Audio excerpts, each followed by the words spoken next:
नमस्कार। एसटीएस न्यूजमा स्वागत छ। म बिना शाही। समाचार सुरु गरौँ आजका प्रमुख प्रसंगबाट।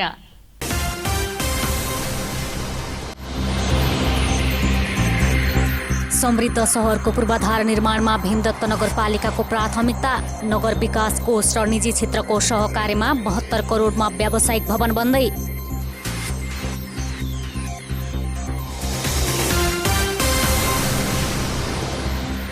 प्रदेश राजधानीबाट सुदूरपश्चिमको पहाडी जिल्लामा व्यावसायिक उडान आरम्भ। पूरा क्षमतामा यात्रु बोकेर धनगढी बझाङ रुटमा समिट एयरको यात्रा सुरु।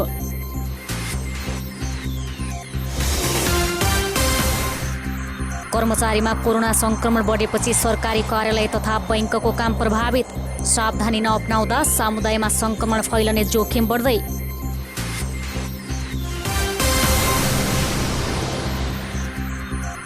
दशैंको बेला भारतबाट आउने नागरिकको मद्दतका लागि गौरीफन्टा सीमामा सहायता कक्ष स्थापना। दुवै देशका सुरक्षाकर्मीले एउटै टेबलमा बसेर सेवा दिँदै।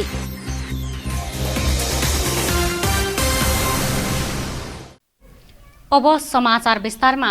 कञ्चनपुरको भीमदत्त नगरपालिका वडा नम्बर 4 सब्जी मण्डीमा व्यावसायिक भवन निर्माण हुने भएको छ। भीमदत्त नगरपालिका नगर विकास कोष र निजी क्षेत्रको 72 करोड लगानीमा मल निर्माण गर्न लागि हो। नगरपालिकाले बनाउने कञ्चन सपिङ महलको डिपिआर तयार गरी सरोकारवालासित छलफल गरेको छ। नगरपालिकाले सितारा कन्सल्टेन्सीबाट मलको डिपिआर तयार गराएको हो। सितारा कन्सल्टेन्सीले महाकाली नदीमा निर्माणाधीन 4 लेनको पक्की पुलको संशोधित डिजाइन बनाएको थियो। दीर्घकालीन आम्दानीको स्रोत बढाउन र बजार क्षेत्र विकास गर्न नगरपालिकाले व्यापारिक मल बनाउने निर्णय गरेको नगर प्रमुख सुरेन्द्र विष्टले बताउनुभयो। बढ्दो शहरीकरण व्यवस्थित गर्न र व्यापार गर्न ठाउँ उपलब्ध गराउन पनि यसले सहयोग पुग्ने उहाँले बताउनुभयो। यो ठुल्ठुला मलहरूबाट ठुल्ठुला भवनहरू बनाएर मात्रै सम्भव छ। एउटा दोस्रो यो हामी अन्य लगानी पनि लाउनु पर्ने हुन्छ। जस्तै सडकको कुरा होला, ढल निकासको कुरा होला, अनि खानेपानीको कुरा होला, सञ्चारका कुरा होला, विद्युतीकरण गर्ने कुरा हुन्छ। त्यसकारण हामी एउटै ठाउँबाट त्यो सेवा दिनका निम्ति पनि अनि कति ग्राहकहरूले जसले सेवा लिन्छन्, उपभोक्ता हुन्छन्, उनको समय बचत गर्ने कुरा, एउटै ठाउँबाट सबै सेवा लिने कुरा र सँगसँगै हाम्रो अरू अन्य पाटा जुन लगानीका क्षेत्र छन् त्यो पनि त्यो घट्छ। र दोस्रो लामो समयसम्म जुन व्यापार बिजनेस गर्छु भनेर बसिरहनु भएको छ र ठाउँ नपाएका कारणले व्यवसाय गर्नका निम्ति पनि उहाँहरूलाई जुन बाधा भइरहेको छ त्यो कुराको पनि हल गर्ने कुरा र अनि दीर्घकालीन रूपले नगरपालिकाको आफ्नै आय आर्जन गर्ने सन्दर्भको कुरा पनि हो।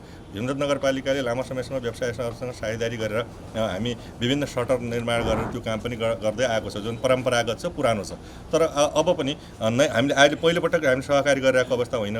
हामी अब नयाँ मोडलमा चाहिँ जान खोज्दैछौँ, पब्लिक प्राइभेट पार्टनरसिप मोडलमा जाँदैछौँ। मल निर्माणसँगै सब्जी मण्डी अर्को ठाउँमा सारिनेछ। सब्जी मण्डीलाई भिरकुटी माध्यमिक विद्यालय नजिक नगरपालिकाको जमिनमा व्यवस्थापन गर्ने तयारी छ। कञ्चन मलमा व्यवसाय, मनोरञ्जन गतिविधि र सरकारी, सार्वजनिक, निजी कार्यालय, बैंक तथा सहकारीका कार्यालय राख्न सक्ने गरी बनाउन लागि छ। भीमदत्त नगरपालिकाका इन्जिनियर हिमालय सिंह एरले मल निर्माणपछि स्थानीयको किनमेलको बानी समेत बदलिने विश्वास लिएको बताउनुभयो। मल सञ्चालनमा आएपछि ग्राहकहरूले दैनिक उपभोग्य सामान खरिद गर्न पसल चाहनुपर्ने बाध्यता समेत अन्त्य हुने उहाँको भनाइ छ।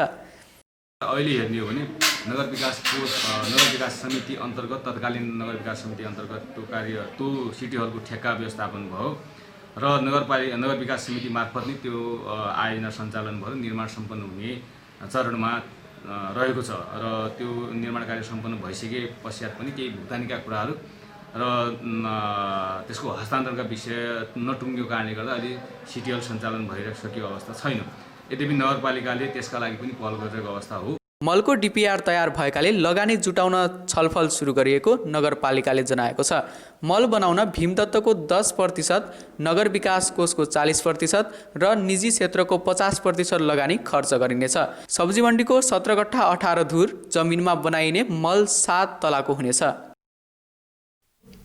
समिट एयरले धनगढीदेखि बझाङका लागि व्यावसायिक उडान सुरु गरेको छ। पहिलो व्यावसायिक उडान मङ्गलबार सम्पन्न भएको हो। धनगढी विमानस्थल कार्यालयका प्रमुख तेज बहादुर बुढ थापाका अनुसार बझाङका लागि जहाज सेट क्षमता अनुसार 18 जना यात्रु लिएर उडेको हो भने बझाङबाट पनि 18 जना यात्रु धनगढी आएका छन्। समिट एयरले बैतडी र डोटीका लागि पनि उडान भर्ने विमानस्थल कार्यालयका प्रमुख बुढ थापाले बताउनु भएको छ। तर यसको समय तालिका भने अझै निर्धारण भएको छैन। समिटले धनगढी साफे नियमित उडानको तयारी समेत गरेको विमानस्थल कार्यालयले जनाएको छ। असोज 17 गते परीक्षण उडान गरेका बझाङको चैनपुर विमानस्थल, बैतडीको पाटन र डोटीको दिपायल विमानस्थलमा धनगढीबाट नियमित हवाई सेवा सञ्चालन गर्ने तयारी अन्तर्गत समिटले यी उडान गर्न लागेको हो। नेपाल नागरिक उड्डयन प्राधिकरणले धनगढीलाई बेस बनाएर यी विमानस्थलमा हवाई सेवा सञ्चालन गर्न एयर ट्राफिक कन्ट्रोलर खटाइसकेको छ। टर्मिनल भवन, टावर लगायतका अन्य उपकरण जडान नभएको अवस्थामा तत्कालका लागि VHF प्रणालीबाट हवाई सेवा सञ्चालन गरिएको प्राधिकरणले जनाएको छ। कञ्चनपुर प्रहरीले कोरोना भाइरस महामारीकै बीच 48 जना फरार अभियुक्तलाई पक्राउ गरेको छ। समाजको शान्ति सुरक्षा कायम गर्न ग्रामीण स्तरसम्म खटेको प्रहरीले गत साउन यता 48 जना फरार अभियुक्तलाई पक्राउ गरी कारागार चलान गरेको हो। जिल्ला प्रहरी कार्यालयका प्रवक्ता प्रहरी नायब उपरीक्षक अमरबहादुर थापाले जबरजस्ती करणी उद्योग, चोरी, सवारी ज्यान, तस्करी, लागु औषध कारोबार, आत्महत्या, दुरुत्सान र बहुविवाह लगायतका मुद्दामा फरार अभियुक्तलाई पक्राउ गर्ने क्रम जारी रहेको बताउनुभयो। पक्राउ पर्नेमा 4 महिला अभियुक्त समेत छन्। जिल्ला अदालतबाट कैद सजाय तोकिएका अभियुक्तलाई कारागार पठाउने र फैसला नभएका हकमा पुनः अनुसन्धान गर्ने काम भइरहेको छ। प्रहरी प्रवक्ता थापाले फरार मध्ये धेरैजना घरमै फेला परेको बताउनुभयो। फरार पक्राउ गर्नमा प्रहरीलाई मुद्दाका पीडितले पनि सहयोग गरेका छन्।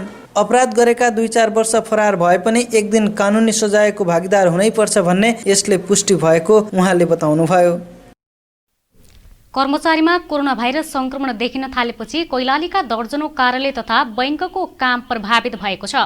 कर्मचारीमा कोरोना संक्रमण देखिएपछि भूमि सुधार तथा मालपोत कार्यालय कैलालीको सेवा बन्द गरिएको छ।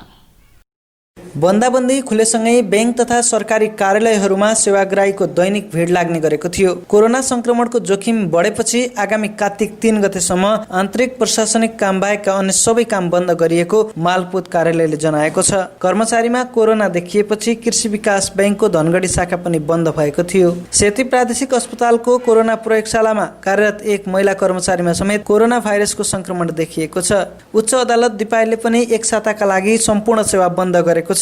अदालतमा कार्यरत एकजना कर्मचारीमा कोरोना संक्रमण पुष्टि भएपछि सेवा बन्द गर्ने निर्णय गरिएको अदालतका निमित्त रजिस्ट्रार सीता रेग्मीले बताउनुभयो। तोकिएका स्वास्थ्य सुरक्षाका मापदण्ड नअपनाई सर्वसाधारणको चहल पहल बढ्दै जाँदा कोरोनाको जोखिम पनि बढेको स्वास्थ्य कर्मीको भनाइ छ। संक्रमण भई होम आइसोलेसनमा बस्नेबाट स्वास्थ्य सुरक्षाका मापदण्ड अपनाउन भइरहेको कमी कमजोरीका कारण पनि संक्रमण फैलिँदै गएको छ। चाडपर्व नजिकै जाँदा पछिल्लो दिनमा बजार क्षेत्रमा किनमेल गर्न आउने सर्वसाधारणको भिड बढेकाले कोरोनाको जोखिम थप बढ्ने देखिएको छ। कोरोना संक्रमणबाट हालसम्म कैलाली जिल्लाका 10, अछाम, बझाङ र बाजुराका 2 तथा कञ्चनपुर, डडेलधुरा र बैतडीका 1 गरी 19 जनाको मृत्यु भइसकेको छ। नेपाल भारत सीमा नाकामा संयुक्त नागरिक सहायता कक्ष स्थापना गरेको छ। कञ्चनपुरको पुनर्वास नगरपालिका 11 डोके बजारमा संयुक्त नागरिक सहायता कक्ष स्थापना गरेको हो। दशैं तिहारका बेला समस्यामा परेका दुवै देशका नागरिकको उद्धारका लागि सीमा क्षेत्रमा सहायता कक्ष स्थापना गरिएको हो। पुनर्वास नगरपालिकाका प्रमुख जीवनराज थापाले संयुक्त नागरिक सहायता कक्षको उद्घाटन गर्दै चाडपर्वका बेला सीमा क्षेत्रमा हुने घटना रोक्नुका साथै आपद विपद परेका बेला दुवै देशका नागरिकको उद्धारमा जुट्न संयुक्त प्रयास आवश्यक रहेको बताउनुभयो। कोरोना महामारीले सीमा क्षेत्रमा जोखिम पनि बढेको बताउँदै उहाँले यस्तो बेला दुवै देशको सुरक्षा निकायले जुन देशको नागरिक भए पनि सहयोग गर्नुपर्ने बताउनुभयो। हाम्रो जति पनि भारतबाट नेपालमा आउने दाजुभाइ दिदीबहिनीहरू र नेपालबाट भारतमा जाने अथवा भारतीय दाजुभाइ दिदीबहिनीहरू नेपालमा आउँदा कुनै किसिमको पनि समस्या पर्यो भने, अप्ठ्यारो पर्यो भने, स्वास्थ्यको कुनै त्यस्तो देखियो, अप्ठ्यारो पर्यो, समस्या पर्यो भने तत्काल हामीले तुरुन्तै यहाँ स्वास्थ्यको लागि हेल्थ डेस्क हामीले स्थापना गरेका छौँ र यसले हामी दुईटै देशका हामी एउटा छिमेकी राष्ट्र भारत र नेपालको संयुक्त आयोजनामा हामीले यो कार्यक्रम हामीले गरेका छौँ। हेल्प डेस्कमा नेपाल तर्फबाट सशस्त्र प्रहरी बल र भारतका तर्फबाट एसएसबीले संयुक्त ड्युटी गर्नेछन्। दशैं, दीपावली र छठसम्म संयुक्त नागरिक सहायता कक्ष सञ्चालन हुनेछ। डोकी बजार क्षेत्रमा 50 लाख लागतमा पुनर्वास नगरपालिकाले होल्डिङ सेन्टर स्थापना गरिरहेको छ। यसैबीच भारतसँगको सीमा नाकाबाट आवजावतमा कार्तिक मसान्तका लागि कडाई कायमै रहने भएको छ। मन्त्री परिषदले नेपाल भारत सीमा भएर हुने आवजावतमा लगाइएको कडाईलाई लम्बाइएको हो। भारतमा दिनदिनै कोरोना संक्रमित बढिरहेको र नेपालमा पनि कोरोना संक्रमण बढिरहेकाले भारतसँगको नाकामा कडाईको अवस्था कायमै राख्ने निर्णय भएको हो। भारतबाट आएका व्यक्तिहरूमा पनि कोरोना संक्रमण देखिएकाले कडाई गर्ने निर्णय भएको हो।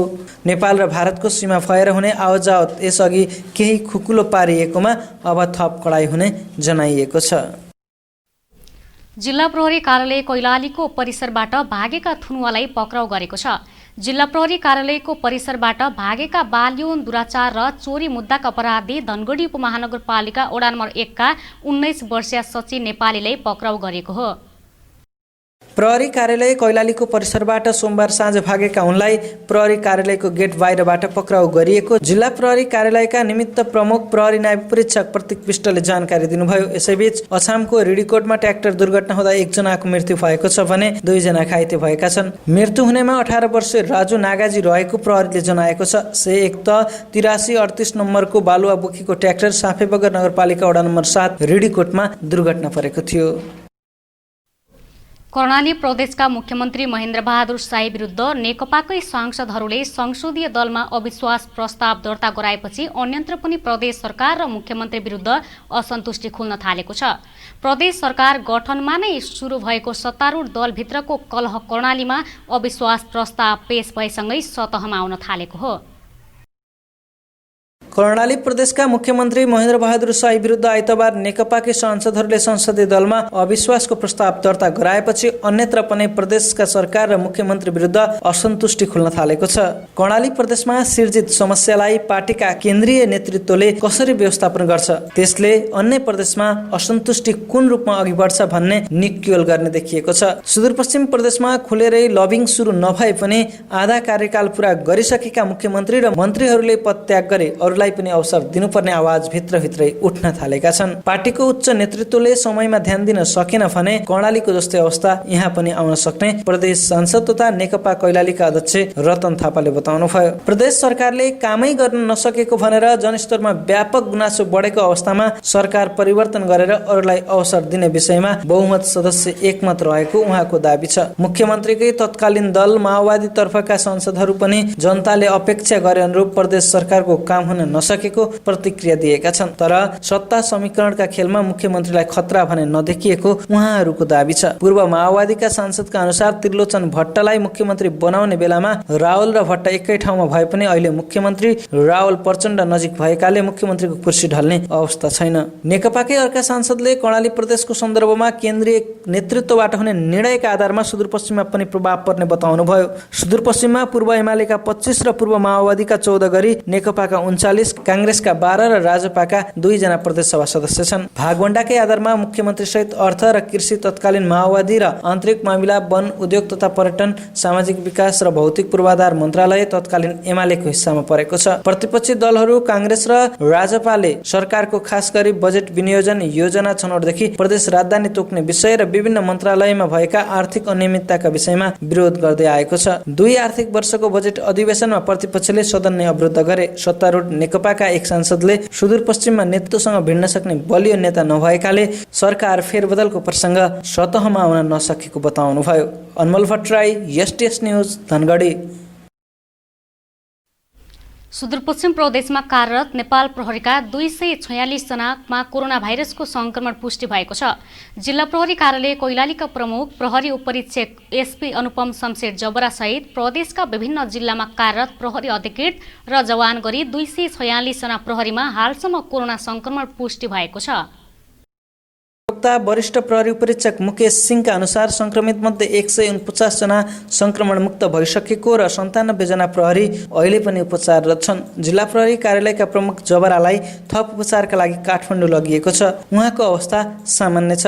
संक्रमण देखिएका प्रहरीलाई आइसोलेसनमा राख्ने र संक्रमण मुक्त भएर पूर्ण रूपमा स्वास्थ्य भइसकेपछि मात्रै पुनः ड्युटीमा खटाउने गरिएको वरिष्ठ प्रहरी उपरीक्षक सिंहले बताउनुभयो। कोरोना भाइरस संक्रमण सुरु भएदेखि नै नेपाल प्रहरी अग्रपंक्तिमा खटिएको छ। सीमा नाका लगायतका विभिन्न ठाउँमा खटिएका प्रहरीमा संक्रमण देखिएको हो। यसैबीच सुदूरपश्चिम प्रदेशका विभिन्न जिल्लामा सक्रिय संक्रमितको संख्या 1211 पुगेको छ। प्रदेश स्वास्थ्य निर्देशनालयका अनुसार सबैभन्दा धेरै कैलालीमा 646 सक्रिय संक्रमित रहेका छन्। डोटीमा 123, कञ्चनपुरमा 118, बझाङमा 116, अछाममा 55, बैतडीमा 45, डडेलधुरामा 17, दार्चुलामा 82 जना र बाजुरामा 6 जनामा कोरोनाका सक्रिय संक्रमित रहेका छन्। सुदूरपश्चिमबाट हालसम्म 6894 जना डिस्चार्ज भइसकेका छन्।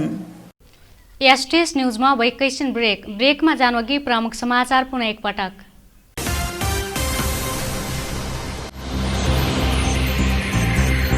समृद्ध सहरको पूर्वाधार निर्माणमा भीमदत्त नगरपालिकाको प्राथमिकता। नगर विकास कोष र निजी क्षेत्रको सहकार्यमा 72 करोडमा व्यावसायिक भवन बन्दै।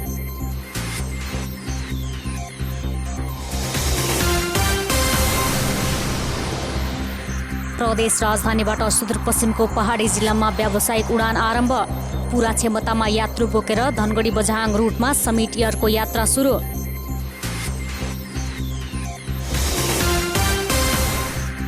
कर्मचारीमा कोरोना संक्रमण बढेपछि सरकारी कार्यालय तथा बैंकको काम प्रभावित।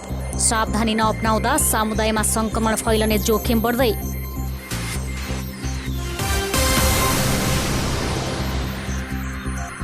दशैंको बेला भारतबाट आउने नागरिकको मद्दतका लागि गौरीफन्टा सीमामा सहायता कक्ष स्थापना।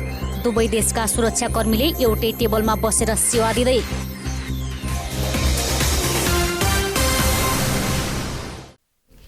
ब्रेकपछि एसटीएस न्यूजमा स्वागत छ। अब बाँकी समाचार।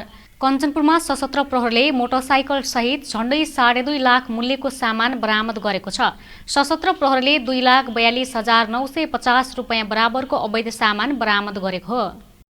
पुनर्वास नगरपालिका वडा नम्बर 10 को सीमा इलाकाबाट मोटरसाइकल, स्वीट सुपारी, सुर्ती, बिडी, हार्डवेयरका सामान, तरकारीको बिउ र कपडा बरामद गरी आवश्यक कारबाहीका लागि कञ्चनपुर भन्सार कार्यालयको जिम्मा लगाएको छ।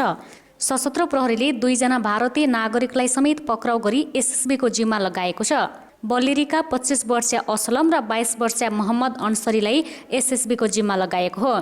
यता क्षेत्रीय अनुसन्धान समूह र जिल्ला प्रहरीको टोलीले शुक्लाफाटा नगरपालिका 11 कलुवापुर चोकबाट भन्सार छलेर ल्याएको बिडी, प्याज र मोटरसाइकल गरी 1,15,000 बराबरको सामान बरामद गरेको छ।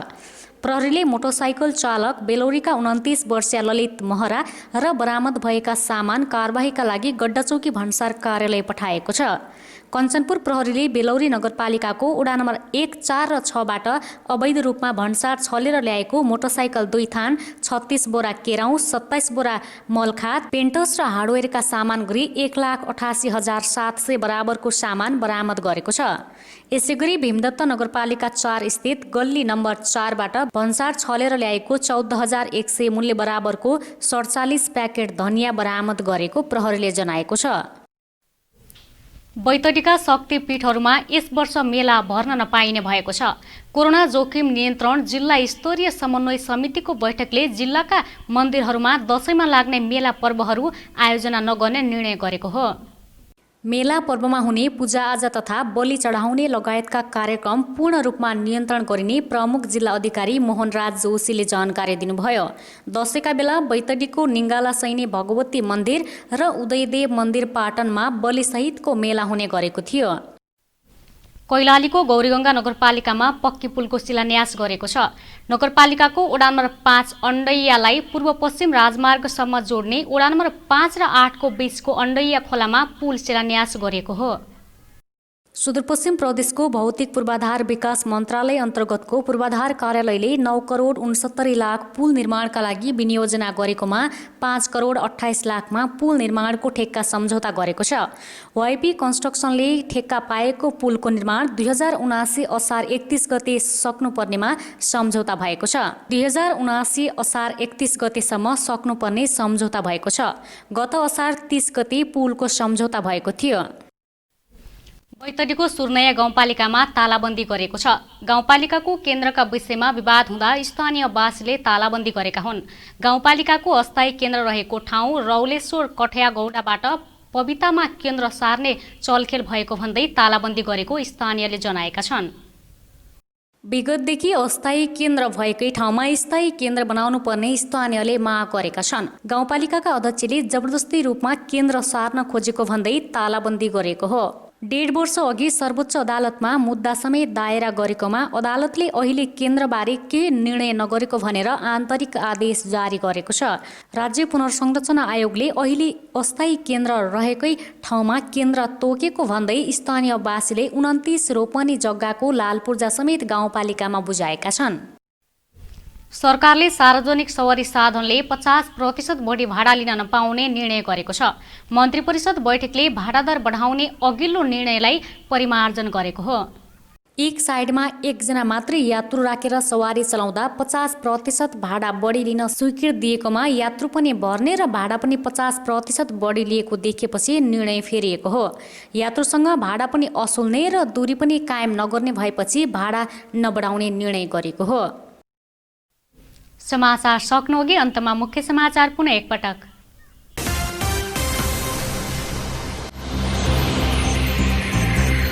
समृद्ध सहरको पूर्वाधार निर्माणमा भीमदत्त नगरपालिकाको प्राथमिकता। नगर विकास कोष र निजी क्षेत्रको सहकार्यमा 72 करोडमा व्यावसायिक भवन बन्दै।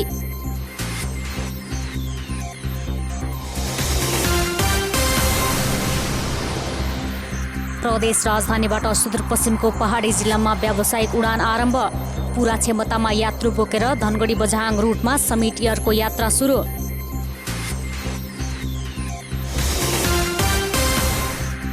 कर्मचारीमा कोरोना संक्रमण बढेपछि सरकारी कार्यालय तथा बैंकको काम प्रभावित। सावधानी नअपनाउँदा समुदायमा संक्रमण फैलने जोखिम बढ्दै।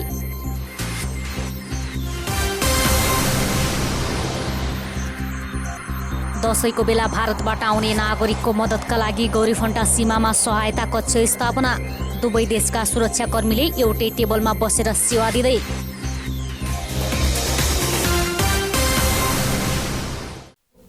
हवस् त अहिलेलाई समाचार सक्यो। हामी सबैलाई बिदा दिनुहोस्। नमस्कार।